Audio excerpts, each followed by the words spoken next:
happy 2026. This is the first episode in Naked in this new year. And I thought a lot about this new year and just what's coming. We've got this beautiful wedding. Our daughter's getting married to an amazing man in February, and we are just so delighted. And with that being said, a lot of my time, energy, and thoughts and spending time writing is devoted to creating the most amazing day that they could have and welcoming our guests that are coming from all over the world to be with us to celebrate their amazing day. So you might notice things might change a little bit. I might be writing a little less, and there might be more guests because I have a lot of amazing guests that are in the queue that have shared their stories. And so instead of doing the back and forth between the writing and then sharing guests, it might just be a month or two of incredible guests. I am so delighted for every person that says yes to being here with you and me and sharing parts of their stories. It is really such an honor to hold this space for so many people from around the world. And I'm just excited to see what's going to happen in 2026. There's some really new and exciting things brewing inside of me that I am excited to explore. And it aligns very much with where Naked is going. But just, yeah, pursuing some things that I haven't known how to do. And I feel like I have some clarity. So I'm very, very excited about that. And yeah, I was thinking about this season and about this new year and about how we need to be gentle with ourselves and not compare our journey to other people's journey based on success or unsuccess, but to really look at our life and to gauge the success based on the peace that we possess and follow the things of our heart that maybe we've been afraid of doing, but there's this really gentle peace behind it, even though maybe it makes no sense to everybody else, but there's a peace inside our hearts. So as you move into this year, I hope that you follow the thing that brings you the most peace, and let that can be your guide as you make decisions, as you maneuver and change and decide to add or subtract things from your life. My hope for you is that peace guides you on this incredible journey that we get to call life in 2026. Wishing you so much peace and calmness as you decide what this year looks like and what you're going to take on and what you're going to let go. But just remember to be gentle with yourself because you're here for the first time. So remember that. Sending you so much love. Thank you for being here and for joining us on Naked. I am so, so grateful for everyone that's here on the show and that's also listening. Much love to you. Welcome back to the Naked Podcast. Today I'm chatting with Wendy, a woman who is living a life that she never imagined possible. It all started in 2019 when a health crisis hit their family, and it caused them to look at the way that they were doing life, the time that they were spending working versus being together. It caused this idea of, could life look differently? In this episode, Wendy dives deep into that, the crisis in their family that spiraled them into living a nomadic life and building an online business. This is an inspiring, intriguing conversation. I am so glad you're here. I hope that you enjoy this episode. Welcome to season 2 of the Naked Podcast, a space where ordinary people, just like you and me, share the moments that changed everything. This podcast was inspired by a conversation I had with my grandma, who once said, if more of us shared our stories, fewer of us would feel alone. And that's exactly what we do here. On Naked, we talk about all the things, the wins, the losses, the growth, and the struggles. These are raw, unfiltered conversations about the parts we rarely talk about but deeply connect us. We are grateful you are here as we open up about the moments that shaped us. This is the Naked Podcast. Well, yeah, thank you so much for making the time and space to do this. I know we're on such different time zones. So it's tricky, but I really appreciate you taking the time and space to be here on the Naked Podcast. Yeah, you bet. I'm excited to be here and just to talk and to share my thoughts and my feelings. I'm looking forward to it. Me too. Before we get started, maybe you can share a little bit about where you are and what you're doing, where life has you. Just kind of give the listeners an idea of who's talking to them today. Yeah, for sure. So we are currently in Thailand. When I say we, I mean my family and I. So my husband and our daughter and our son. We've been here for about a month, and in a couple of days from now, it will be an entire year that we've been traveling. On October 26th, we left Canada and started traveling full time. We went and did a whole bunch of countries in Central America, and then now we're over in Southeast Asia. Wow. That's incredible. What a milestone in 1 year. You're going to have a celebration with the family? Yeah, I mean, it's kind of neat. Like, I feel like every day is a bit of a celebration. We're going on a trip, which is funny because it's like we're on a trip. um, but we're going on a trip from our trip to Chiang Rai. So we're currently in Chiang Mai, Thailand, and we're going to go Okay. to Chiang Rai for 3 days, which is Okay. funny because we are on a trip. But yeah, so that's kind of like how we're celebrating is we're doing like this little something extra because where we are right now in Chiang Mai, we've been here for about 2 weeks. I've been in Thailand for about three Okay. weeks. And we'll be here in Chiang Mai for another 3 to 4 weeks or so. So this is kind of like our trip. Okay. We're acting like this is home, and then this is like a little 3 day Yeah. trip that we're going to be taking. Yeah. You get your home base and you're escaping from your home base, the Yes, temporary home base for a little, yeah. yes, for a little trip. Yes, Oh, yeah, for a little trip to yeah. celebrate. That's awesome. Well, I am so excited to have you here. For those who are listening today, this is Wendy, and I actually have we've never met in person. It was a really interesting experience. We travel full time, and we're currently in Nicaragua. And our daughter, who is one of the Taekwondo teachers, met her children and was like, "Oh my gosh, you need to be on the podcast. You need to meet my mom." And so we just kind of like had this like, okay, we need to get together and connect, and really missed each other in San Juan, but didn't interrupt the fact that we wanted to still connect. And so we have, and I know very, very little about your story, as I do most of my guests. So I'm very excited to have this conversation with you because, meeting people that are traveling, in our first little chat we had about like people that are doing this life, and kind of going everywhere. It's a bit of like it's like nothing you can explain until you're doing it. It's kind of like any other first in your life when you become a parent or when you do something, start something really big in your life. It's like, wow, this is a different, living it out than hearing about it is so different. And there's so many experiences like, feeling isolated or just feeling lonely at times Mhm, or feeling, like just so overwhelmed with awe and like wonder mhm. as you're experiencing these new experiences and meeting these new people and new faces. So it's interesting to connect with somebody who's early in, that journey of that first year, and to kind of communicate and chat. I don't know where this is going to take us today. I always love it when I tell my guests like it's really about you and your story and about the time in your life when everything changed. So to me, it's a much of a novelty for me as a listener to go like, where is this going to take us? Because I'm kind of first, at hearing the story as well. So yeah, thank you so much for being here. Tell me what you are drinking. I imagine it's something refreshing Yes. considering where you are in the world. Molecular hydrogen water. It is my drink of choice all day, every day.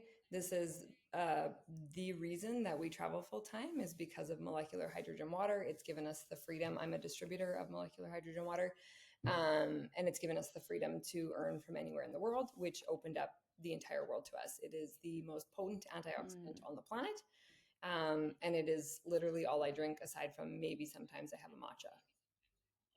Ah, Yes. okay.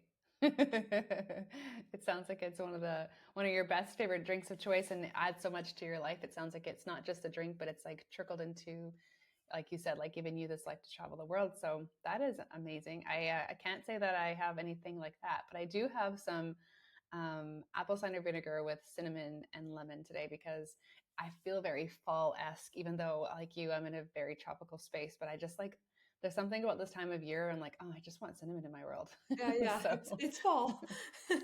Because your roots are in yeah, Canada, same as mine. So you're like, I know. yeah, yeah, exactly. I know what fall should feel like. Yeah. Yeah, yeah. Put a sweater on, maybe. So yeah, exactly. I know, like the AC to get yourself cooled down and some warm Totally. socks or something. Yeah, it makes you feel like, oh, this is fall. Cozy. So yeah, yeah, exactly, cozy. Well, cheers to this. Thanks for meeting me and Yeah, hanging out today. cheers. This is really, really awesome. You bet. So I'm excited. When Kiki told you, I don't know if she told you about the podcast, or how it all came up, but when you heard about the concept of joining me in this space on Naked, it's a space where stories are shared so that people in the world that are living their own journeys perhaps won't feel less alone, perhaps won't feel so alone in their own story and realize that somebody else has gone through something similar. And it just kind of has this bind of connecting us together and realizing there's so many parallels in our journeys, whether we come from Asia, Canada, Africa, wherever we are, there's these human experiences that connect us. Um, so when you thought about joining me, what was the thing that came up to you in your mind of like, oh, this is the time when everything changed? Yeah, for me, it was a very specific moment. So 6.5 years ago, we were living like a very standard life. I had worked as a news anchor for, well, as a news journalist and reporter for 7 years and a news anchor for about a year and a half. And then we had children, and I wanted to stay home with the children. So we made that possible. My husband just worked more, worked extra. And that was possible for me then to stay home, which was beautiful. Um, but on July 1st of 2019, my husband was diagnosed with cancer. We were Mm. 32 years old, both of us. No, he was 32. I was 31. Um, and it was just very, very eye-opening for us. I was 20 weeks pregnant at the time, and it Wow. just it just brings to question a lot of things in your mind. So it started off very much as like, he's been diagnosed with cancer. I'm pregnant. There's a lot of fear. There's a lot of worry.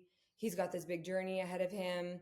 I don't even really remember my pregnancy. Like when people say like how Hmm. like what's like one thing about each of your Yeah. pregnancies that like stands out to you. I'm like, I don't even remember being pregnant a second time. Because Hmm. we were just full on like in survival mode, like getting him through that. And so I wouldn't say that that was like specifically the moment, but that's what like prompted the moment.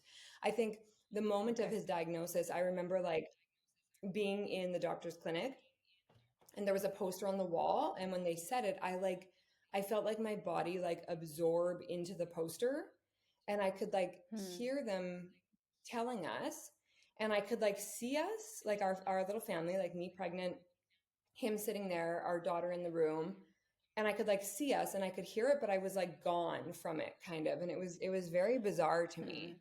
Um, and I would say that's the moment that like prompted the change, but I didn't know it in that moment because I just went into like fear and into survival mode, and I hadn't done any personal development work on myself. And I didn't really understand my beliefs. I was kind of just like floating through life.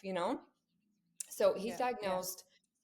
He goes through treatment. He uses holistic remedies as well. I go through the pregnancy. We have our son.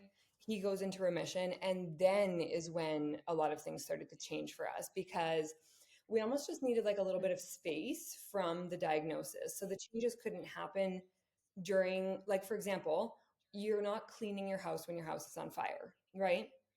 You need to exit Right. the Yeah. home and then you clean the house afterwards, right? So it was like our house was on fire and I Yeah. couldn't be like, we should, start traveling full time and live an alternative life. Like it was just like, we need to Hmm. deal with the fire.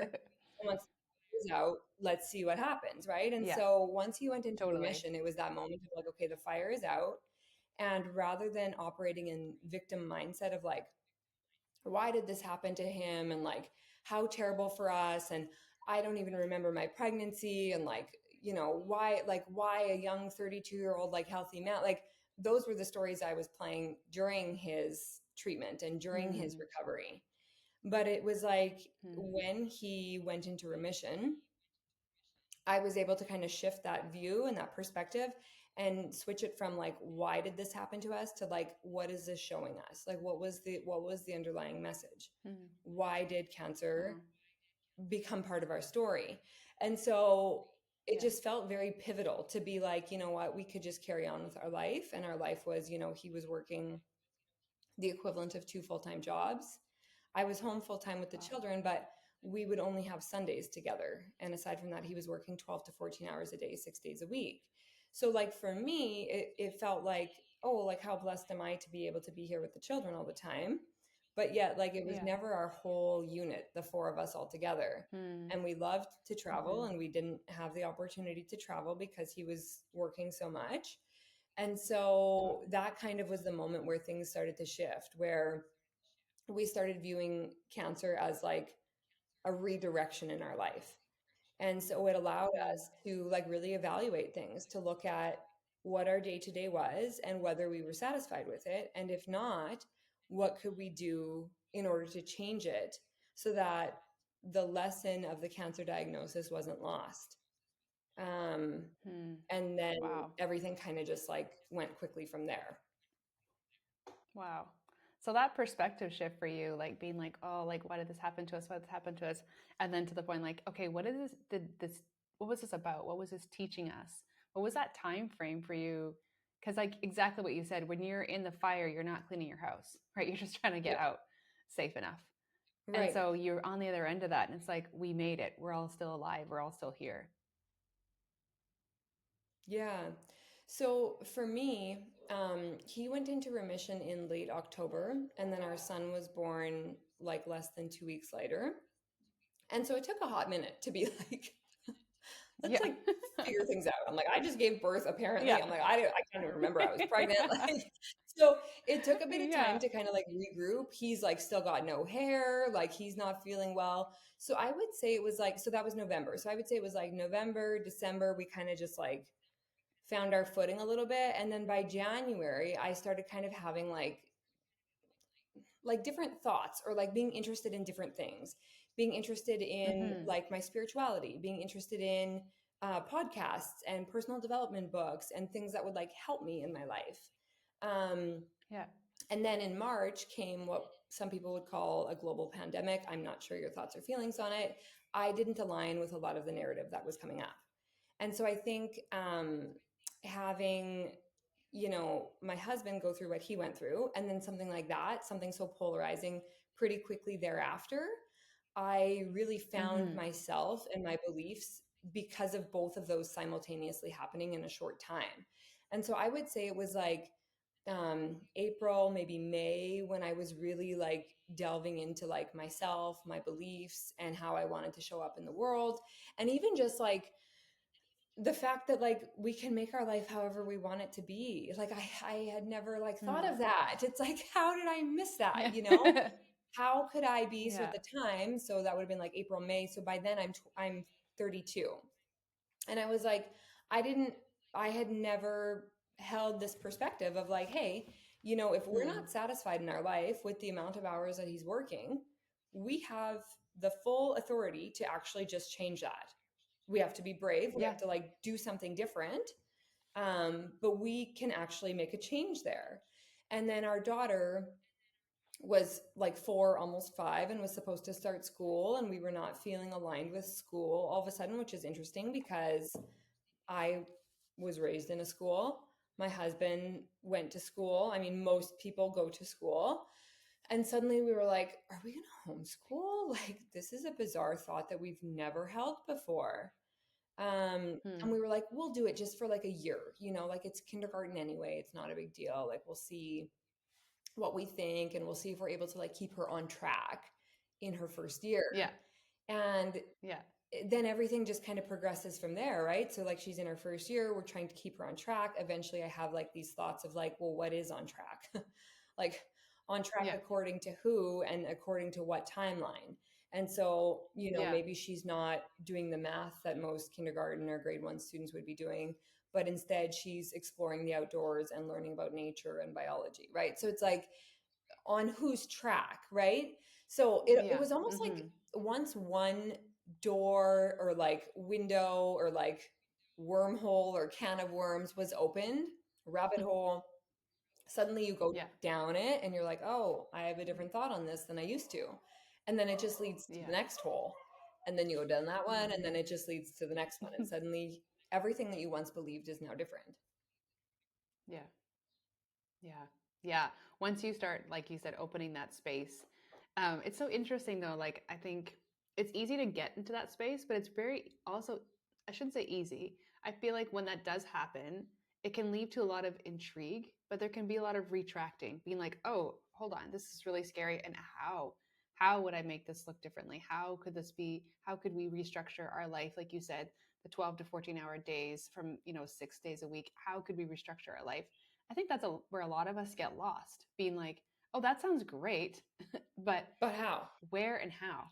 Yeah, You are exactly. talking to the right person about that sentence because what I do with molecular hydrogen water is I'm a distributor of the water system that makes molecular hydrogen water. And so I distribute it to people who I mean, anybody would benefit from it because it's the most potent antioxidant on the planet. So 1 cup of molecular hydrogen water is equal to about 5 pounds of blueberries in antioxidizing effects. So it's Wow. incredible for your health. That's So crazy. I distribute it for health reasons, but I also distribute it to people who are feeling like how I was a few years ago, feeling unsettled Hmm. in life and wanting a way to earn money outside of the regular systems. And then, so people who want just the water, I set them up with the water system. But people who want the water system and distribution rights, I help them become a distributor and I show them how to market it. And so I'm in a space where I get to help people change their life. And so I run ads on the internet and I teach the people who join me how to run ads on the internet. But so I meet people when they're in that exact space that we're talking about. They're at this Hmm. shift in their life, this moment where whatever they were doing feels like it's no longer working. They're analyzing their life. Maybe there was like some sort of health issue that came up. Maybe it was just a realization. Sometimes it was like my mom passed away, whatever it may be, but something all of a sudden isn't feeling good in their life and they're like, I'm looking for a change. My Hmm. my daughter just turned 10 and I realized I haven't had a lot of time at home with her, and suddenly she's halfway out the door, right? Like she's almost an adult. So whatever Hmm. it may be, but I meet with people on the internet when they are looking for a shift in their life. And so I see this every day, this what you're talking about, of like Hmm. first comes the realization of I'm not satisfied in my life and I want Right. to change it. And then comes like, can I be strong enough, fearless enough, and willing enough to make the changes to carve a new path forward rather than staying stuck on the road that I'm on? And Hmm. that is where people are defined in that moment. Like the path of Hmm. your future is defined in the moment of having an opportunity that would answer what you're looking for in your life. And you can either choose Yeah. your fear and not take it and settle into the life that you have that you're not satisfied with, or you can take the leap and create something new. Um, and so, yeah, when you talk about that, of like just being in that space of, okay, we want to change things, but saying we want to change things and actually changing things are two different things, because humans live in fear. Um, we are designed to keep ourselves safe. Yeah. Um, because, like, Yeah. what is safe, right? Like, is it safe to stay in a life that you're not satisfied with until you die? To me, that seems unsafe, because then your Hmm. life has passed and you weren't pleased with it, right? But people Hmm. perceive that as safe because you don't have to do something different. So you might hate your job, but it's Yeah. bringing you enough to get by. And so people can Yeah. just decide that they're satisfied with that. Yeah. And so They get people get stuck in that. stuck right in that spot of, I want to change, but Yeah. am I brave enough to do the things that need to happen in order to make the change? Hmm. Yeah. So take me back to Wendy 6 years or 5.5 years ago when you're like, okay, I want to change. Your husband's just is now in remission. You have this baby, you have a toddler, and I mean that's one of the busiest seasons in life. Never mind just as a parent, but never mind having a husband who's had an illness and you're having to work through health and things like that. So take me to Wendy then, where it's like, okay, I'm going to do something different. Like what what did you do, and where did the idea and the courage and the understanding come for this, because it's a quite big lofty like how, Yeah. beside that Yeah, and I the mean, had idea. somebody told me, a few years ago, hey, if you do this one thing, you guys can be world schooling and traveling the world full time in a couple of years, I would have been like, no, like, how would that be possible? So it's one of those things that just like over time it plays out and it's like, oh, cool. Like I look back and I'm like, we have a different life now. Um, Yeah. but so the me, like pre-diagnosis or even like during diagnosis, was very just like what some would call like a matrix mom. Like you're just living in the matrix. You just go through the motions, you do your day. You don't even actually really question whether you're satisfied with it. It's just, it is. It just is what it is. Yeah, it's Yeah. yeah. My husband had his college education, his university degree. I had my university degree. And so then you like settle into your job and you do that till you retire. Hmm. And the thought or the idea of like traveling full time wasn't even a seed that had been planted in my brain, because it was so far beyond a belief that I could hold for myself that it wasn't Mm-hmm. even there. Like I was just like, man, we Hmm. can only like, take a trip maybe for 7 days because he works so much. I was like, imagine if we could do like a month. Like I couldn't even think like Right. how much your life can expand if you allow it to. So Right. I would say like the first, like, me 6.5, even 7 years ago was very much just like going through the motions, doing my day. And like, if you had asked me, like, are you happy in your life? I would have said, yeah. Like, because I didn't question like whether I was or not. To me, it was like he works a lot and I get to be home with the kids. And so life is really good. But I Yeah. didn't know how good it could get. Right. So Right. I would say I was very much just like following the norm. And then he was Yeah. diagnosed, some thoughts started to shift. And then I just lived in fear for like about a year where I was like, Yeah. I see my life what it is.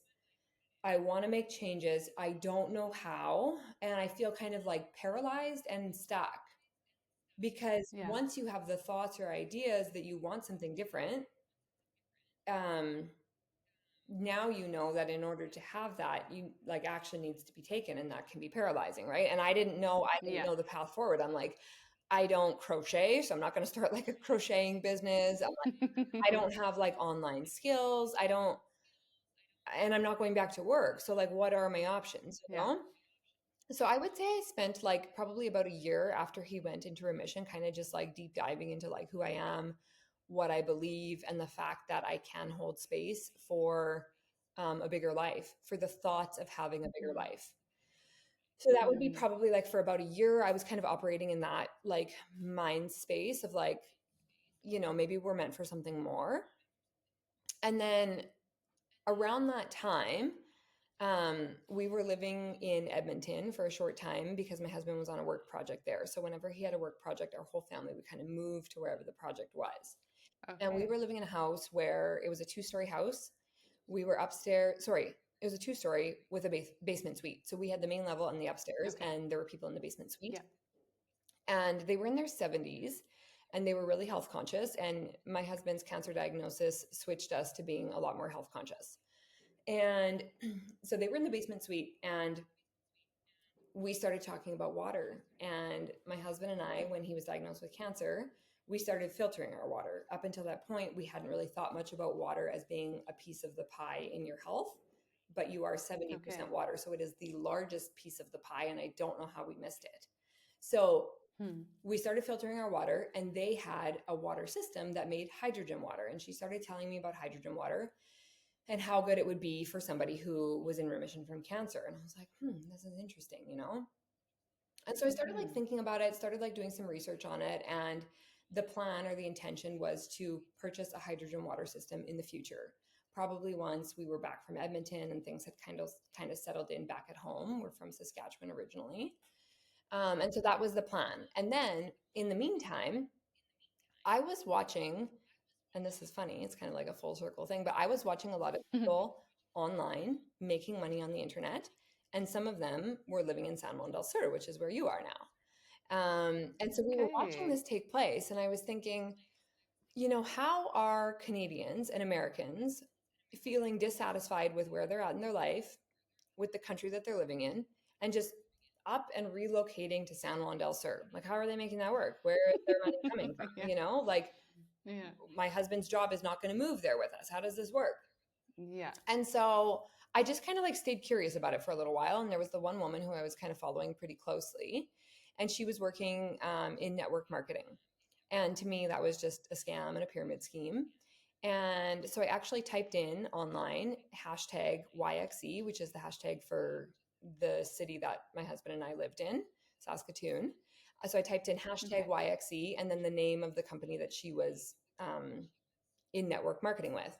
And essentially what I was trying to do was like prove to myself that like only she was having success and people Hmm. from my town couldn't succeed.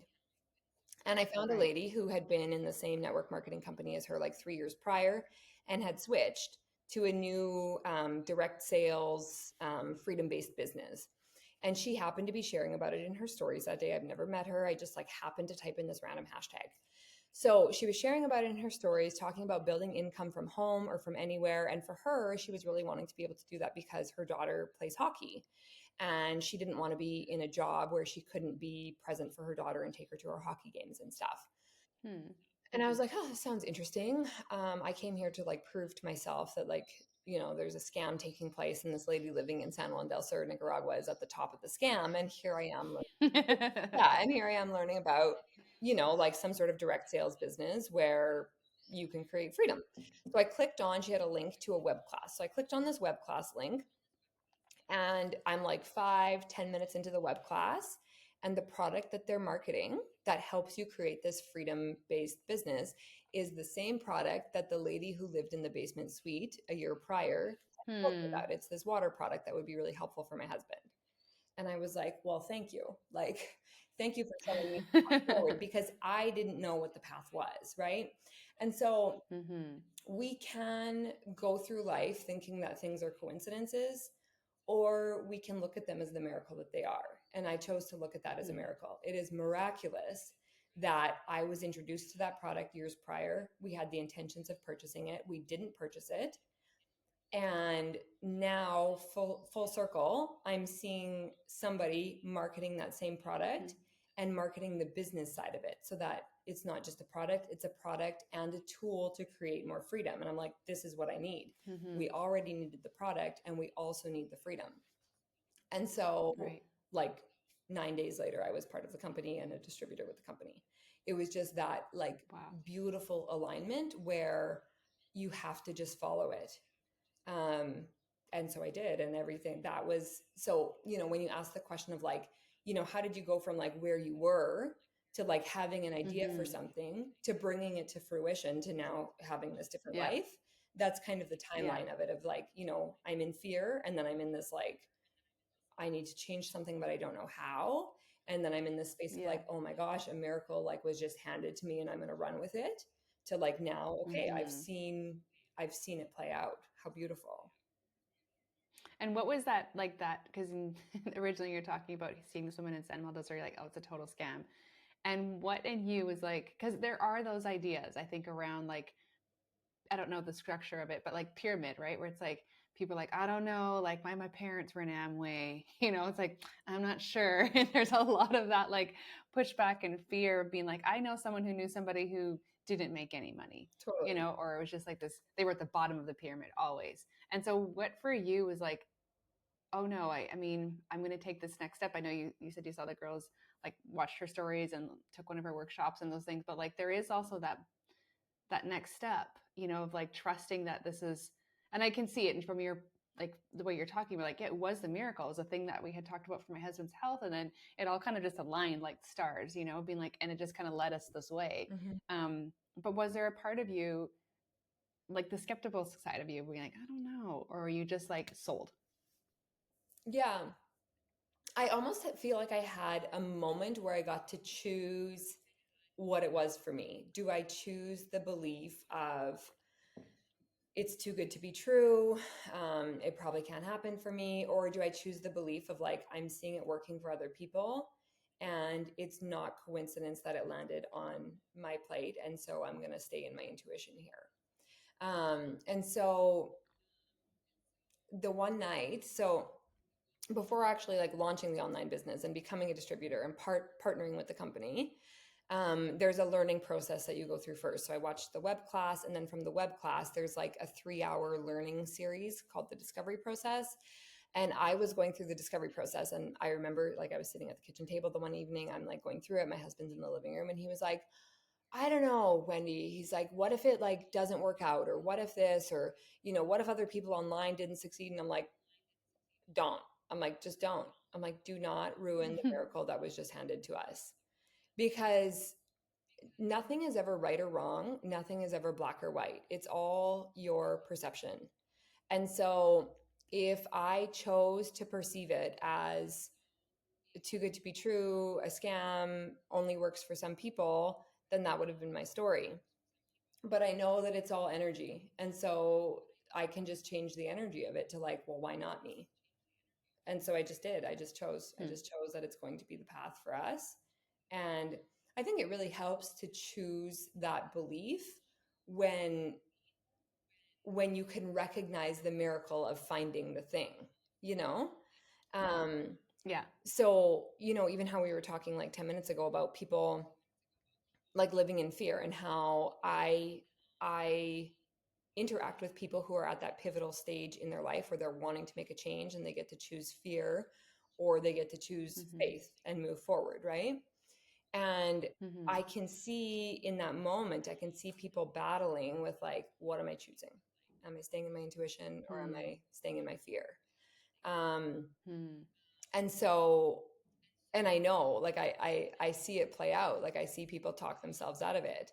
And my belief is the reason that somebody talks themselves out of it is because they don't see the miracle of having been led to the solution to their problem. So, and this is with everything in life. Like, I mean, I'm talking about my online business and water distribution, but this is for everything.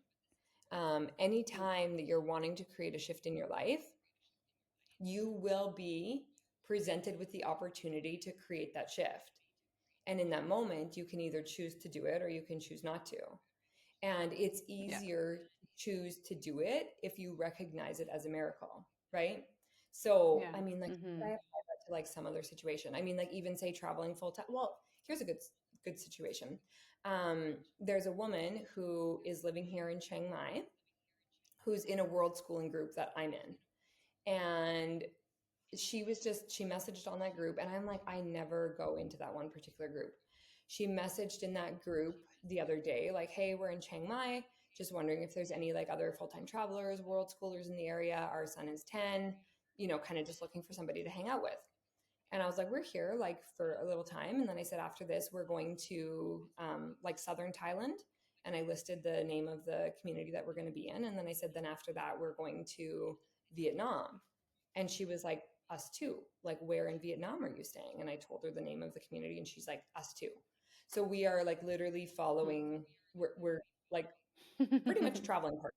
Wherever they're going, we're also Yeah. going. And not on the Yeah. exact same days, but we cross over for like weeks while we're in each of these locations. So Hmm. even that, like, it sounds like in my conversation with her, it sounds like she was looking for some direction in her life as to how to kind of proceed in her life and how to like, they just started traveling full time. And so Okay. her and I both recognized it as miraculous that her and I happened to connect, and we happened to be Mm-hmm. traveling to all of the same places. And we had a conversation that day that happened to be the conversation that she needed to help provide her the direction in her Hmm. life that she needs. So you can recognize that as a miracle, or you can say it's coincidence. But I choose to look at life as a Yeah. miracle. And for me, that's a miracle. How did that happen? Right? She was needing direction Yeah. in her life. She Yeah. was saying, I feel lost and I need direction. And it was given to her. Hang tight. We'll be back after this short break. Season 2 is finally here. When I first started the Naked podcast, I honestly had no idea where it would lead us. I just knew that honest conversations really do matter.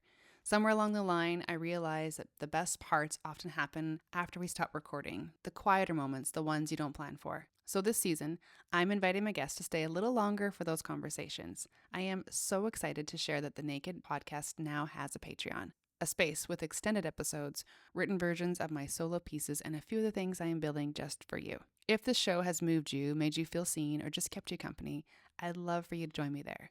All the details are in the show notes, just a little invitation to stay a bit longer. As we take this short break, think about someone who might need this story in their ears today and pass it on. Now, let's get back into it. Yeah. Yeah. And I think it's like you touched on earlier, it's like trusting that intuition. Like it's exactly like you said, there could be two possible choices, and a lot of times it's it's very uncomfortable to get out of what feels comfortable Mm-hmm. and what feels familiar and what feels known. Like I know when we first moved out of our home in Calgary, um, we were going to something we thought was like felt like we were going somewhere with the direction of replanting ourselves somewhere, and then our whole world changed and it was like, okay, we have the opportunity now, but that door just like slammed shut. So did we go back and buy a home back in the hometown, or what are the possibilities? It would have been so much easier to stay with what felt comfortable, which would have been going back to our roots and staying with the people and the family and the understanding of living and the life that we knew. But it just didn't feel like the next right decision. Mm-hmm. And again, like you, it's like, yeah, you can look at it as opportunity, as the miracle. Mm-hmm. Like the door closing was an opportunity for us to see something different. Right. It allowed for us to go, what else could we be doing? Totally. What else do we want to do? So You instead know, of and then that, instead of why did the door close, it's what was the door yes, closing trying to show me? right. Yeah. And then you see and you're like, oh, this, we can do something different. It feels very unknown and it feels very scary. Mm-hmm. And there are a lot of oh shit moments, where you're like, I don't know the language, I don't know the money, I don't know how to get around, I don't know where to buy groceries. I have all these little kids. Like Mm-hmm. there's this deep sense of lostness, Right. in Totally. all of it because you're just like, ah, Yeah. And that's the side of like full-time traveling that I think, maybe doesn't get talked about as much. Um, because traveling full-time is in itself incredible. Being able to be where you want to be, explore, be with your children full-time, all of that stuff, it's incredible. But there is all of that, like those oh shit moments of like, especially with the children, when you're saying like every time that we move countries, and you're super familiar with this. This is why I wanted to meet up with you when we were in Nicaragua, and the timing just wasn't right because we needed to move to the next country and we had our flights booked and it just didn't time out. But when I met your daughter at Taekwondo and she told me that your family had been traveling for 8 years, I was like, she's my person who will know what it's like, because from the outside, I'll have people message me and be like, "How's your trip?" And then they're like, "Well, like, or your life." And I'm like, "Yeah, right." Like it feels like to the outside, people are like, "She's on vacation." Like she's just on a yeah. trip, like an extended trip for like a year now. And part of it is like that, I'm not going to say that like when we have, a Wednesday to the four of us in our family at the beach learning how to surf, that it doesn't feel like it is a vacation. But there Yeah. are the moments in it where it's like the familiar would feel easier when you get to a new country Mm-hmm. and there's all the luggage and there's unpacking and there's like whose bedroom is whose, and the blinds aren't dark enough, so your kids are going to be up in the morning earlier than you want them to. And my son didn't sleep well because we had to get him up to get on the airplane at 3 a.m. and he's super dysregulated, and I understand why he would be like, he can't find his markers and he has no bedroom, like he doesn't know where he Yeah. belongs in the world. He doesn't have that like stability of just like that regular day to day. And you can get into your head a little bit and start questioning, like, what are we doing? And like, it was like Oh yeah. easier before, but like, define easy, right? It's like, was it easier to, just become complacent in my life and just um, flow through the motions? Or had we continued on that path, would have there been such a stirring inside of me that it would have become not easy to stay where we were, to stay stuck? And so I Mm-hmm. think that is what Mm-hmm. shifted us, right? Was it like the moment of like packing all your stuff up? I mean, like we sold most of our stuff. The rest of it we packed into a trailer and it's parked in my parents' farm. And that moment of like, closing the trailer door and being like, I guess we're leaving. Like, is this a good idea? Like, and Mm-hmm. like our children were like, you can only bring like 5 toys. Like we don't have a lot of room. And then you start feeling guilt of like, is that right? But it's like I said, like nothing is black or white and nothing is right or wrong. So then the flip of that is like, well, they might not bring all their toys, but they get to have both their parents around. They get to explore different towns, communities, cultures, people, beaches, animals, plants all over the world. So I'm like, their toys being, in a trailer in Canada is really not a big deal. Um, Mm-hmm. but yeah, it's probably the side of like full-time travel that like isn't as glamorous as like when you settle in a new place and everything just feels uncomfortable. And it's like, well, back home we just did our day and it was easy. Mm-hmm. Yeah. Mm-hmm. Mm-hmm. Yeah. But I mean, obviously, Yeah, like and if it's you, it's You go ahead. Okay. No, I was just gonna say, yeah, it does have, there definitely is that feeling of sameness that feels comforting, Mm-hmm. um, and stable and reliable, you know. Um, so it's interesting, like meeting people that are finding their way in the world, and like you said, it's not one way is wrong with the other. Some of us really love and need stability and want to be in one place, and that is fine. And I probably would have never been a person who would have sold my house and most of my things to travel the world if it wasn't because of our circumstances that happened the way they did. Um, which I won't get into in this podcast because we recorded that in another podcast. So if you're listening and you want to find out what that is, just go back. And Greg and I talk about that in a podcast where we do explain why we started traveling. But it wasn't because of a choice we made because we're like, oh, we're just going to sell our house and we're just like really done with this. It was like, no, our lives abruptly changed as we decided to move to the U.S. and that like so abruptly the door just closed as we were at the border, and so that changed the trajectory of our lives. But at the end of the day, we still got to choose where we went and what we did, and there is a lot of uncomfortable feelings that come with that. But I think you can probably attest to this too, is like one of the most beautiful things for me that I found with traveling, or two of them, I would say the first one would be the fact that it slows time down so much. Mm-hmm. Because when you're not, just for me, somebody who lived a very, very fast paced life before we started traveling, um, I didn't really know Wednesday to Friday or Sunday to Tuesday. The days always just were happening. And there was a lot of going, going, going. And then the community that I was a part of and the culture I was part of was very rapid, very go, go, go, very hamster wheel.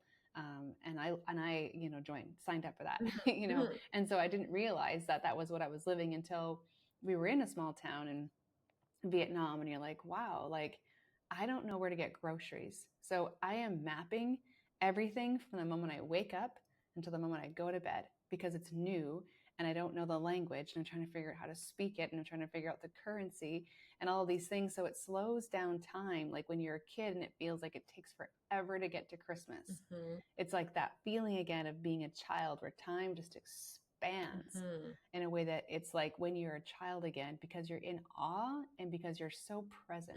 Traveling has really required me to be very, very present. Mm-hmm. I think that's one of the beautiful things that I don't know that I would have learned in any other way without actually ejecting myself out of my hamster fast paced life and actually just being like, wow, the grocery store. How Totally. did we get there? Something so And that simple. kind of thing. Yeah, Yeah. because you Yeah. you can't operate in autopilot because you've never done it, No, right? no. A similar scenario that just comes to mind very like clearly to me is 3-ish months ago when we were in Guatemala, we were trying to get to this volcano to do a hike, and we're driving along and we get to this point on the road and like we're seeing women with like big buckets of water on their head and they're carrying the water to their homes, and there's like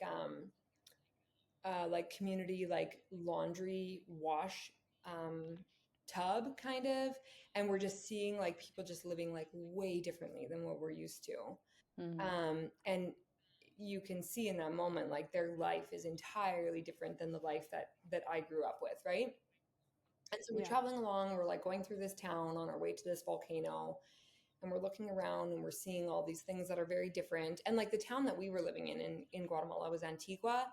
And it definitely like felt different than, Canada, but not as different as this like little town that we happened to be in. There was running water in Antigua, there's Mm-hmm. not running water in this town, right? And so Yeah.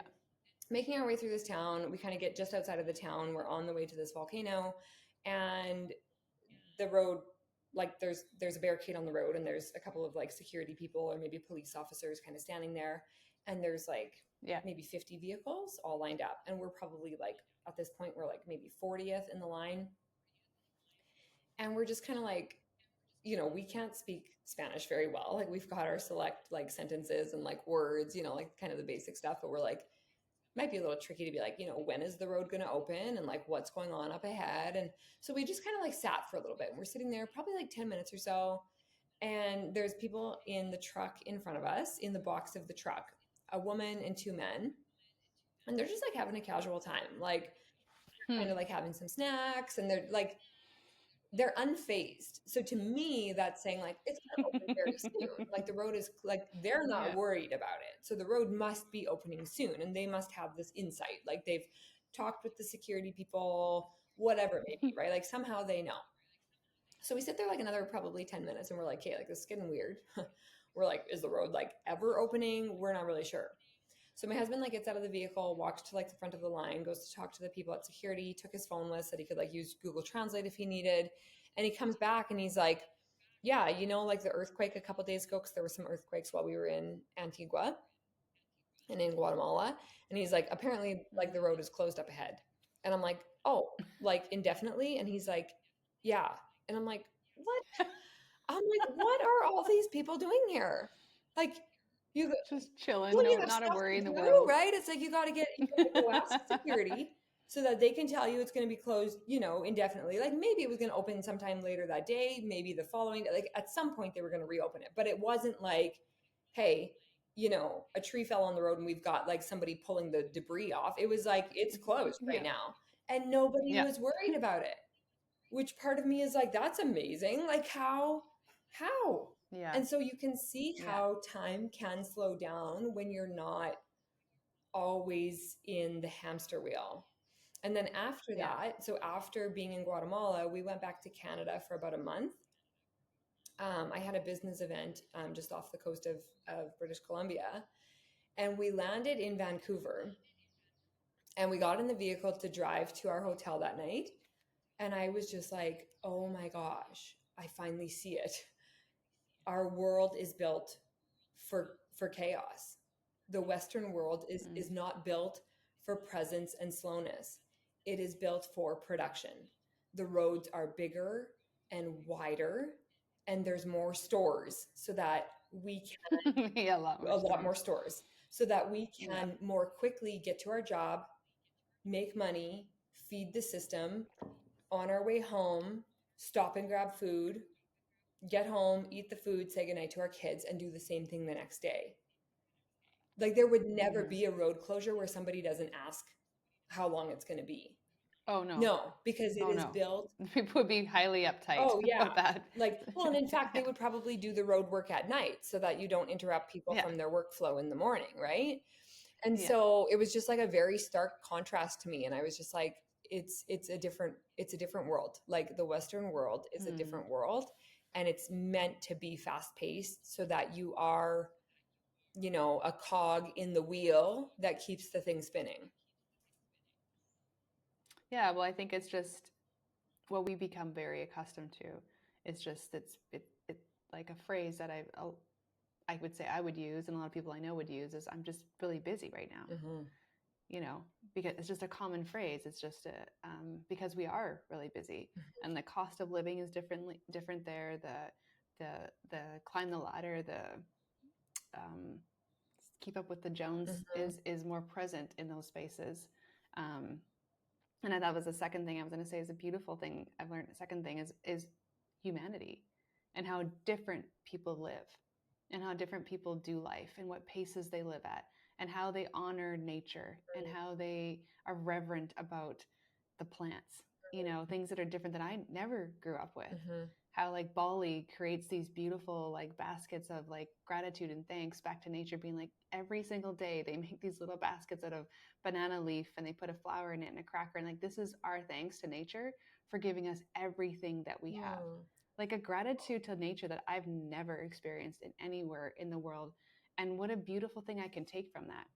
And to realize that like there's all these nuggets with traveling. It's like, oh, you can pick up this and you can like just take up new understandings Mm-hmm. of doing life, of being open, of how and spectacular humanity is as a whole, Mm-hmm. like how people's spirits are genuine for the most part, and that people are just want to collectively like be together and in a community, and that language isn't such a barrier, that our body language speaks beyond any language. Mm-hmm. And like there's just like this beautiful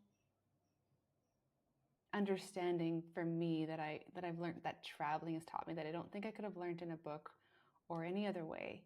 And so it's so like neat to meet somebody else who's in that beginning, that first year of experiencing that and going around, and how you've really created and cultivated a life that was completely out of the realm of where you came from, and you made it possible. And not only are you making it possible for yourself, but you're making it possible for other people to experience and kind of cultivate a life that they want, which I think is really beautiful when we can take something that we learned that changed us, and then it has this rippling effect that can help other people kind of walk a new path in their lives as well. Thank you. I appreciate that so much.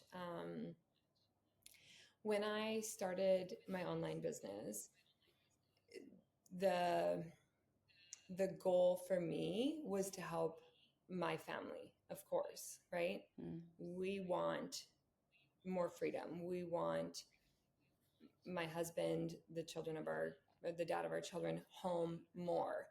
We want to be able to travel more, all of that.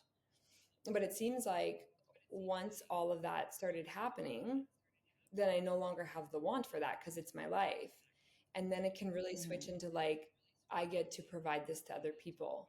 I have the blueprint for other people to create this exact thing because, and I know it Mm-hmm. because I used the blueprint, right? I used the water system Yeah. and the online business and the community and all of that to build the life that I have. Um, and it's been just so beautiful to watch. I mean, there's people in my organization who love to travel. There's people who homeschool. There's people who want to be stay-at-home moms. And I've seen people's husbands leave their careers. I've seen people leave their own jobs. There's a woman in my organization this month who should earn between $10,000 and $15,000. And she currently works 60 hours a week. So you do that a couple of times and suddenly you only have to work 40 hours a week, and suddenly you don't have to work any hours a week, right? Um, Mm-hmm. and that is now where I focus so much of my like attention is just on empowering people to know that like literally the life that you want is just a decision. You just have to Mm. make the decision and then believe and move forward in full faith that it will work. Because it's like you were saying, you had this moment of like that one door closed, and Mm-hmm. you know you have a choice in that moment. So do I view that door closing as like, hey, what else is possible, or do I Yeah. shrink back and go back to like where we were and what we were doing, right? Yeah. And I think people don't, like, in that moment they don't realize that they're making such a monumental and pivotal choice, and here you are 8 years later being Yeah. like, that was the thing that shifted it. um Yeah. but it's so empowering to know that like you can actually create the life that you desire. And you know like, am I saying this with a bit of privilege as a white woman who grew up in Canada? Sure. um like, my family wasn't wealthy by any means, but I did have a home, a roof over my head, my parents around. um like, none of what is currently taking place in my life, I wouldn't credit to like my upbringing, but I would say, is it easier for me to create the type of life that I have compared to someone in Guatemala, for example, who they're just trying to get to the wash station to wash their clothing? Like, Mm-hmm. 100%. Mm-hmm. So for sure it's easier for me, but does it mean that the person in Guatemala who's trying to get to the wash station to wash her clothing couldn't possibly create something better for herself? No. Like, the world is expansive, and like she literally could. Would she have to, Mm-hmm. like, do some work on herself and like really delve into like what she wants and what her beliefs are? And like, is it hard to do that when you're in a like fight or flight situation and you're like, I'm just trying to get through my day, I'm just trying to get the clothes washed for my family? Yeah. Absolutely. But I do think that it is empowering to know, like, I listen to podcasts where there's people who, um I can't remember the name of this man, but his is a story of, he grew up very impoverished in Africa, and his dad wasn't around and they didn't have enough money, and he was sneaking food He would sneak food from neighbors, from grocery Hmm. stores, from anywhere, just to like be able to feed himself. And he now is like the author of like best-selling books. He does like coaching programs. He's very sure of himself, um, and he is living the life that he would dream of. And so it is possible for anybody. And I think just knowing that, like, to the people who are listening to this, it's like you literally can create whatever you want in your life. And how empowering is that? And am I saying that everybody has equal opportunity or starts at the same place? No. Like that man started with more difficult circumstances than me. But it doesn't mean that it's Yeah. not possible. He had to do the work to, get himself to the space and the place where he could create what he wanted, but it's Yeah. possible. Yeah. Yeah. It is. And everybody has like everybody's possibilities look different based on what ignites them and Hmm. what makes them feel alive.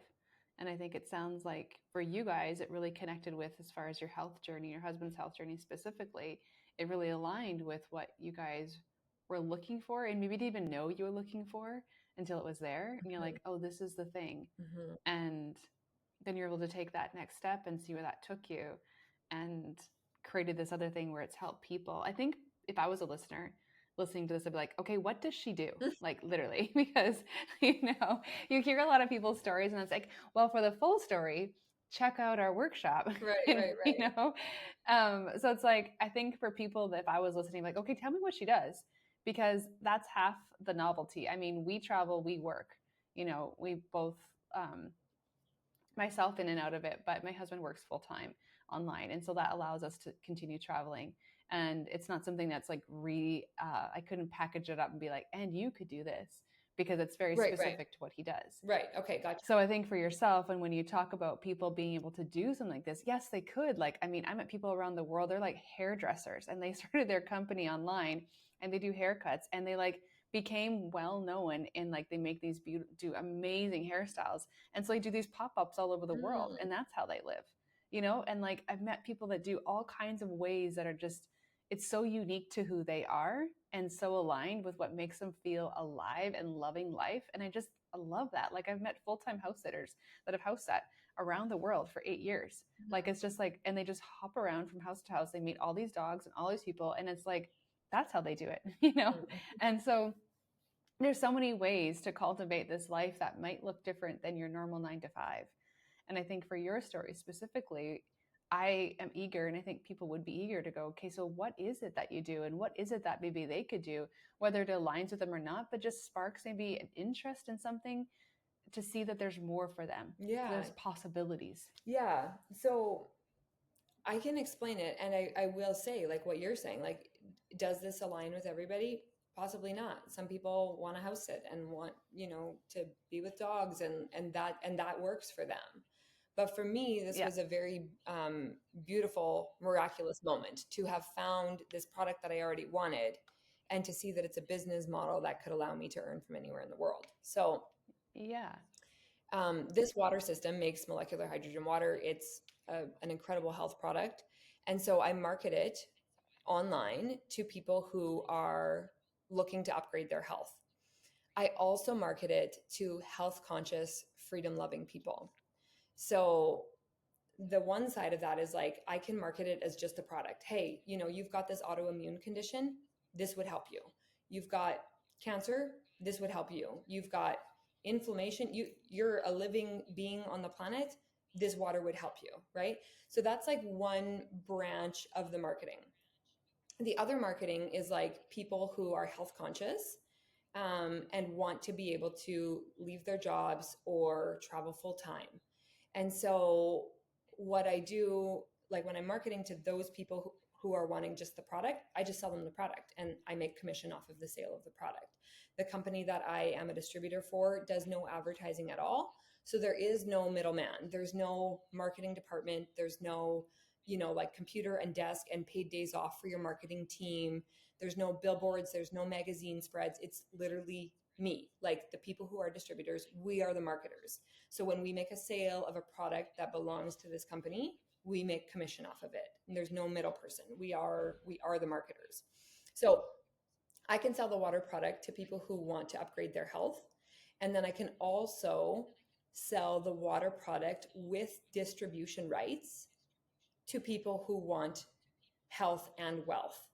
And so, for example, like a lot of the women who I work with are homeschoolers or want to be homeschoolers or stay at home moms. And something about one of those situations. So, for example, if they're a homeschooler, typically the husband is working a lot of hours. That was our situation. So, homeschoolers, world schoolers, freedom lovers are typically health conscious. So, the water product feels in alignment with them. And then when I tell them, Hmm. hey, you can market this product and you can make money from the sales of it, and possibly your husband would be able to reduce his hours of work and be home with your homeschooling family more, and eventually, like us, like after 2 years as a distributor in this company, my husband was able to leave his high paying career. And we now earn more as distributors of this water. So to be able to tell those people, like, if you decide to purchase this product, you can get distribution rights. And when they purchase the product, I make income from it. And I also teach them how to market it. So then they get to create the same life that I have if that's what they desire. So they Hmm. then become marketers of the same product. We have a whole platform built out that teaches people how to market it. We run advertisements online. So I teach people how to run advertisements online. And the advertisements, you choose the audience. So I choose for my advertisements to go to freedom loving, health conscious homeschoolers, world schoolers, and stay at home moms. So I don't get into Hmm. conversation with people who don't value their health and don't value freedom and travel. I'm only in conversation with people who value those things. And so then Right. they end up watching my web class video and they're like, this is awesome. This is exactly what I was looking for. And so then they can purchase product, and then I bring them into my mentorship and into our training platform, and they learn how to create the Hmm. same thing. So that's why I see people in my organization whose husbands are leaving careers, who are leaving careers of their own, who, are earning thousands of dollars a month and looking to move away from their current jobs, is because I help Hmm. them distribute the same product, um, Hmm. through our platform and teaching them how to do it. Okay. Amazing. I have some questions. Like my mind's just going. I'm thinking about questions for you. So the world is full of information and we're bombarded with a lot of information, especially around the idea of health. And so when you talk about something like water, that it has all these benefits, um, in what ways, just because I'm curious and I think my listeners will be curious too, in what ways do people um, notice the benefits? Like, what, if you were to tell somebody, I know you said like autoimmune and there's a couple of things you mentioned, but in what ways do they help them and where is like the science backing that? So people that are like, I'm so interested, but like you said before, it's like, is it a pyramid? Like there's those, we all know someone who's done Amway, Totally. and so 100%. I think, you know what I mean? And it's Yeah, usually and your so it's Aunt like, okay, Judy so who's done Amway, right? Like yeah. it's like, for she, sure. and she's still selling it. For sure. You're For like, sure. oh, Aunt Yeah, Judy, for sure. So the cool thing about our online business and the way that this company um, compensates or gives commission to distributors is that, so for example, in the past like almost 12 months that I've been traveling, we've earned over $350,000. And that is more earnings than my mentor and more earnings than my mentor's mentor. So Hmm. the way that it's not a pyramid is that in a pyramid, the CEO earns the most, and then the directors, and then the Right. managers, and then the employees. And the employees will never 1 year make more than the CEO. But the way that our Yeah. business is structured is that if you are showing up and you are doing the work, you can and will out earn the person who introduced you. So there is no top and no bottom. There's no cap, there's no ceiling. Hmm. If you're doing well and you're making sales, you're making money. Yeah. Unconnected to and untied to the person who introduced you to the business. So that was something that was like really big for me because I had been looking at a couple of network marketing opportunities and I couldn't stomach the thought of, if I do really well, I'm going to be splitting commission with my upline, which I don't even like the term upline, right? It's like it implies that someone's above you, Yeah. which essentially means you're giving them money, Yeah. right? So I was looking at some of those and I was like, I just can't do it. Like because I know that when I decide on something and when I set my mind to something, I will be successful. I didn't always know that, but that was part of like the inner work that I did. And so I was like, I don't want to have to Mm-hmm. like split with people all the time. And when I found this business model, I was like, this is different. I can earn all of the commission available. So that was something that was like really shifting or like pivotal for me. It's just the fact that like it's Yeah. not set up like a pyramid. There is no CEO who always earns more than the directors and the managers and the employees. Um, and it's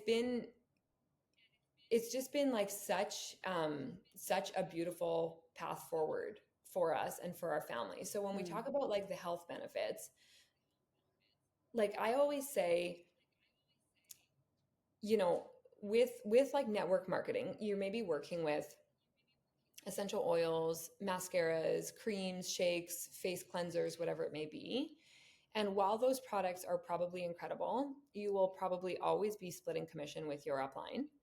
Um, and they're not super impactful. Like, is it important to have clean product on your face and like, clean mascara? Mm-hmm. Yes. But is it going to change you on a cellular level? No. So with water, because we are 70% water, it is, in my opinion, which obviously I'm biased, but also science would tell you if you're 70% water and you're drinking water that isn't good for your health, you're drinking tap water, there's pharmaceuticals in it, there's heavy metals, there's forever chemicals, then your body is 70% heavy metals, pharmaceuticals, and forever chemicals, right? Like 70% Mm. of what you're consuming and what your body is made up of has those things in it. So when you work with a product like the one that we work with, it has a bigger Mm-hmm. impact on people. So I feel beautifully aligned with being able to offer this to people. I have seen people who Mm-hmm. I have sold the product to. For example, this one man with Parkinson's, he's from a town in British Columbia where we were living before we started traveling. And he has Parkinson's and he's like maybe in his late 40s, early 50s and struggling to get around and move around with his children, right? He's got Mm. children about the same age as ours. And he started Yeah. drinking the water and he noticed a 30% reduction in pain in his joints. So Wow. I'm just like, I got to impact his life in a huge way. Mm-hmm. On a cellular level, Mm-hmm. he has changed. Molecular hydrogen water, hydrogen is the smallest molecule on Earth. So it can actually penetrate the cells and get into the mitochondria. So people who have autoimmune diseases, inflammatory diseases, I mean, pretty much all disease, the root cause is oxidative stress. And the way that Mm. molecular hydrogen works is the water runs through this water system and it splits off the oxygen from the hydrogen. And so when Okay. the oxygenated water comes out one spout and the hydrogenated water comes out another spout. And so when you're drinking water that is a high level of hydrogen, hydrogen is used to being with oxygen. And so now the hydrogen is like, I'm unstable. I'm looking for another molecule and I need to find one. You drink it Mm. and oxidative stress in your body, free radicals in your body are also unstable and they're looking for something to bond to. So when you drink hydrogen Okay. water, oxidative stress, free radicals bond together with the hydrogen to become stable and it neutralizes them. So this is why people with health problems, health conditions see Yeah. a lot of impact when they're drinking hydrogen water. It's because you change your body on a cellular level by 70%. And so we see like miraculous stories of healing. And of course, I'm not allowed to like make health claims. And I would never say that if you start drinking this water, you will cure your Lyme disease. But have we seen that happen? Absolutely. Hmm. Hmm. So it's the testimonies of people that you can reshare Yeah. that are creating that momentum Yeah. And and I that mean, like, if um you want to get into the science of it, you would go to PubMed or Google Scholar. There's over 2,000 peer-reviewed studies on hydrogen water, and you would just type in hydrogen water or molecular hydrogen water or electrolyzed reduced water. And that'll take you out of testimonials. Testimonials, I prefer testimonials. You can hear like somebody say, hey, I couldn't, I have somebody in my organization who had chronic neck pain. It's gone. And Mm. like hearing that from a person is different than being like, we had 387 people in this like test group and the placebo group, Yeah. like it's different. But if Yeah. you're more like a science-based person, you'd want to probably get into that. And there are hundreds, thousands of peer-reviewed studies on it. Um, Hmm. but I prefer the like actual human side of it. But Yeah. yeah, The connection with it. yes. And what ways have you and your husband and your family, I guess your kids as well, noticed a change um, from drinking the water? Yeah. So I would say my son was young when we started drinking it. So he almost doesn't have like a before and after. It was like breast milk. And Yeah. then like when it became water, it was like, it was this water. Yeah. So I don't really talk about because I'm like, I don't really know what he was like before it, Yeah. right? My daughter, I would say, was struggling with bowel movements and no longer does. Within like a week of having the water, that all evened out. When we travel with the water system. You just hook it up to your kitchen faucet. So we travel with the water Okay. system, and there's been certain scenarios, certain taps that we can't get it hooked up to right away. We need to buy like a different like thing to screw it in or whatever it may be. So sometimes we're off of it for like a couple of days, and we'll notice almost right away with our daughter um, Hmm. that she goes kind of back to how she was. So that's the biggest thing we've noticed with her. With my husband, and I think you notice the impact more if you have some sort of health condition present, right? So for my Yeah. husband, I Yeah. would say we noticed like the biggest impact because he was in remission from cancer, and he had some outstanding um, like side effects still. So one of them was Okay. neuropathy, which is like the extremities, the fingers and the feet can feel Hmm. like they don't really have feeling or feel almost kind of like numb. Okay. He would describe it as Yeah. like when he walked around, it felt kind of like he had flip-flops on all the time. Like there was something like hitting the bottoms of his feet. Um, Okay. and then he also had tinnitus, so like ringing in his ears. And Okay. when we started drinking the water, those things went away. So I'm not going to make the health claim that it's because of the water. Possibly 2 years into remission, those maybe those things were going to go away anyway. I don't know. But I do know that we introduced the water and those things went away within probably a month. Um, and I also know that when we are off the water, if we like get to a place and we're setting up and we don't have what we need in order to get it set up where we are, he will sometimes hear the ringing in his ears again. It Hmm. seems to me like it's linked. I don't know. I Yeah. do know that when I watch him fill up a cup of hydrogen water, I feel like it's an incredible product for him. Hmm. I feel Hmm. so happy to see him drinking it because I know what it's doing for his body. And then for me, I would say like I didn't have any health issues really at all, but I would say like energetically, I feel more energized. I don't drink coffee anymore. Um, I have some cool videos that show like, 10 minutes after you wake up, this is what your blood looks like. This is what it looks like if you've drank bottled water.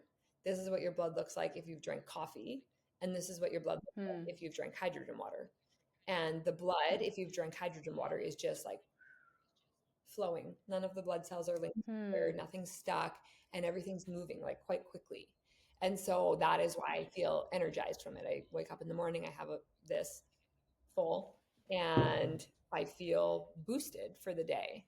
So that would be like the biggest Hmm. impact for me. I mean, like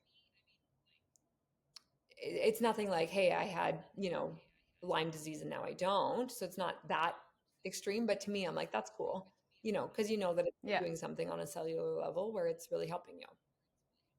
Yeah.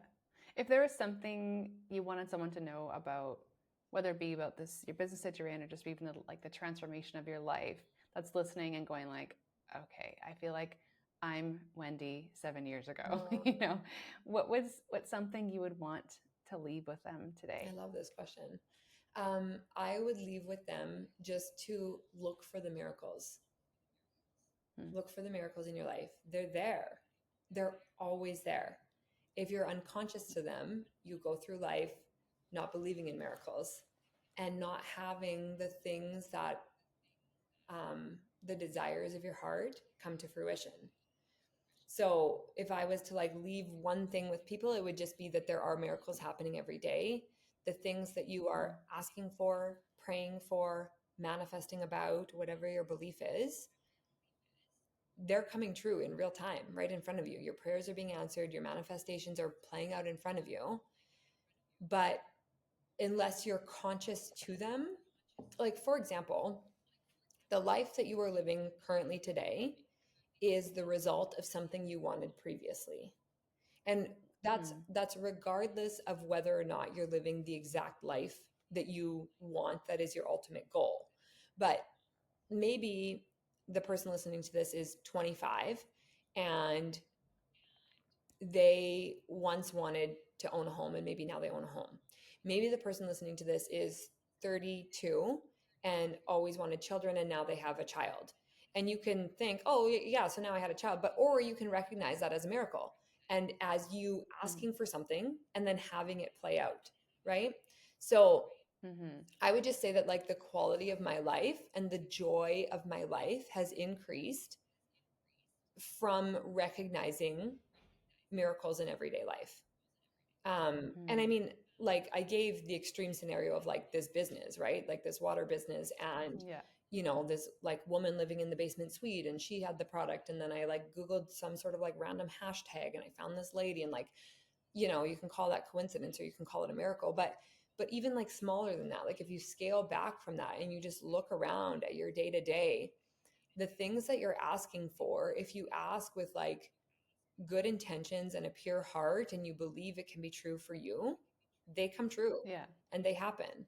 And so Hmm. that is what I would leave people with is just that like miracles happen every day because when you recognize that miracles happen every day, you can ask for more of them and you can be conscious Hmm. to the fact that they happen, and you can be in gratitude for being here on this planet and having like being able to experience the miracles that take place every day if you're conscious to Yeah. them. Hmm. I love that. Hmm.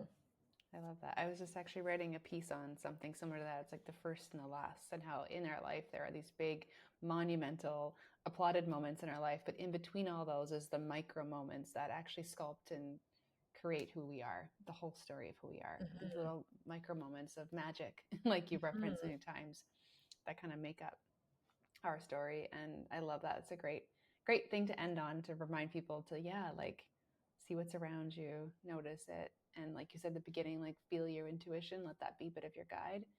um, and as you move forward, just trust it. I think that's one of the hardest things, is to trust it, because there's a lot of voices in our heads that maybe tell us otherwise, or contradict, when we feel like this is crazy, like who else is doing this, Mhm. everybody else has this other plan that looks so perfect, and like it's this 10 steps to like, you know the North American lifestyle, but it might look different for you and for them. Is there anything else before we cap off that you're like, oh, I really want to share this one last thing that comes to mind? Doesn't have to be, but. No, I don't think so. I feel like that's like a really good way to end it. I feel like um, I was a speaker at like one of the keynote speakers at that event that I was talking to you about. It was a business event off the coast of Mm-hmm. British Columbia, and that was one of my messages in it. It is like one of the biggest Hmm. messages that I share because I just think if more people could operate in that space, the world would be a better place. We would become Yeah. empowered and we would live out the life that we actually have on our hearts, like the desires that we actually have. And so if there's Mm-hmm. like some way that I can make an impact on anybody's life, I feel like it's through that message of just like life is a miracle and the things that you ask for actually happen. So keep asking for the things that you want and recognize Mm-hmm. the miracle when they come true. Yeah, I love that. Yeah. Okay, I always like to end the podcast with one final question, and that is, what is bringing you joy? sharing, conversation. I Yeah. love this. Like, I love doing this. Um, Yeah. Sharing like hope and possibility for people brings me joy in my Mm, life. Um, mm, I just like, I reflect back on where we were, 6, 7 years ago. And like I said, like, I wouldn't have told anybody like my life is awful, but I wasn't lit yeah. up about life, and I Mm, am now. Um, mm, and so being able to share that with people, to share the story of like, hey, miracles happen every day and you can make them happen in your own life. You can pray for them, you can ask for mm-hmm, them, you can manifest them. That brings me joy. Giving people the tool to be able to do that brings me joy. And then seeing that play out in real time in my own life brings me joy. Um, mm. Simple things like just some nights, like we'll sit down to have like a meal and I'm like, life is bizarre. Like, I apparently am cooking pad thai, and we now live in Thailand. And we've spent a day exploring, and my children learned about animals, like about elephants today. We were trekking for elephants, and this is like a week ago. It was my daughter's birthday. We saw elephants on her birthday. We were trekking for Asian Mm, elephants. And it's just like, how beautiful. Like, how did we get here? You know? yeah. Yeah. We asked to get here, and then we followed our intuition to here. And so, Yeah. yeah, I would say what brings me joy is um, sharing with people that the life that you desire can be yours. And then also, what Mm-hmm. brings me joy is seeing that in real time in my own life. Hmm. So twofold. Mhm. Both ways. I love it. This has been amazing. And I really enjoyed hearing more of your story because I've just sought snippets of it online. And being able to like unpack that a bit more with you and where it started and who you were as to what it's become and your life as it's evolved. Um, I love that we have the space to share this and that people all over the world get to hear snippets of what you've created. And maybe there's a bit of a glimmer of a spark that they can trust or the hope that they can trust in their own possibilities and their own dreams. Um, I think these kind of things fuel people when they're like, oh, like it's a bit of a hum. It's something they can grab onto and go, okay, maybe I can, maybe I can see what is my dream? What do I want to do? What do I want my life to Mhm. look like? When they see somebody else that's done the same thing, you know? So Yeah, I really, really appreciate beautiful. Well, it. thanks for allowing Wendy me and to I are going share. to head over.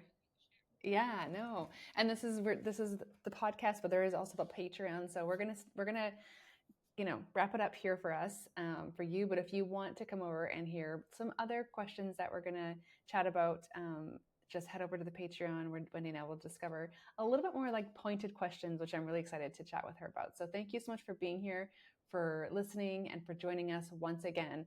I hope you have a beautiful day, and please do come find us over on the Patreon. I want to thank you so much for being here, for taking the time to listen to the Naked Podcast. It honestly means so much. If there's something in the episode that has moved you, share it with someone who might need to hear it too. And if you haven't already, give us a follow and leave a review. It helps so much to keep the momentum and keep the show growing. For more conversations, reflections, and ways to stay connected, check out the link in the show notes. Until next time. If you would like to connect with us or possibly share your story, please contact us at nakedwithjanelle@gmail.com. That's nakedwithjanelle@gmail.com. Thanks so much.